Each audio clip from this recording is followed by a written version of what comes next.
Hi! இன்றைக்கி என்னோடய weight loss series தான். வெயிட் லாஸுங்கிறத விட ஹெல்தி ஈட்டிங்னு சொல்லலாம். ஸோ ப்ரெக்னென்சி, போஸ்ட்பார்ட்டம் எல்லாத்துலேயும் நல்ல லிபரலாக எல்லாத்தையுமே சாப்பிட்டாச்சு. ஸோ இதுக்கப்புறம் ஒரு ட்ரான்ஸ்ஃபர்மேஷன் பண்ணணும் நமக்காக. எப்போவுமே பேபி பார்த்துட்டே நம்ம பார்த்துக்கிறதே இல்லை அப்படின்னு நினச்சி தான் இந்த ஜேர்னி ஸ்டார்ட் பண்ணேன். ரொம்ப ஸ்லோ அண்ட் ஸ்டெடியாக போகணும். ரொம்ப ஹரிபரியாக இல்லாமல், ரொம்ப ஃபேன்சி ஃபுட் எடுத்துக்காமல், நம்ம வீட்டில் என்ன சமைக்கிறோமோ அது சாப்பிட்டு வெயிட் லாஸ் பண்ணோம்.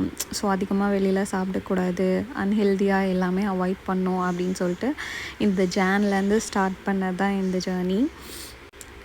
ஒர்க் அவுட்டுமே டெய்லி 1 hour எப்படியாவது பண்ணிடணும் அப்படின்னு ஸ்டார்ட் பண்ணியிருக்கேன். நம்ம கிச்சன்லேருந்து கொண்டு வர சின்ன சின்ன சேஞ்சஸ் நம்மளுக்கு நல்ல ஒரு ட்ரான்ஸ்ஃபர்மேஷன் கொடுக்கும்.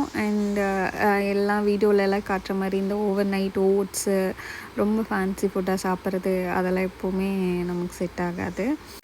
அப்புறம் ரைஸ் கட் பண்ணுறது, இது எதுவுமே நம்ம சவுத் இண்டியன் குக்கிங்கில் நம்மளால் முடியாது. ஸோ நார்மலாக நம்ம என்ன சாப்பிட்றோமோ அதில் போர்ஷன் கண்ட்ரோல் பண்ணி, அதுக்கப்புறம் எப்படி ஃபைபரும் ப்ரோட்டீன் ரிச்சாக எப்படி எடுத்துக்கணுன்னு நமக்கு தெரிஞ்சால் போதும். ஸோ ஈஸியாக வெயிட் லாஸ் பண்ணலாம் அண்ட் ஹெல்த்தியாக.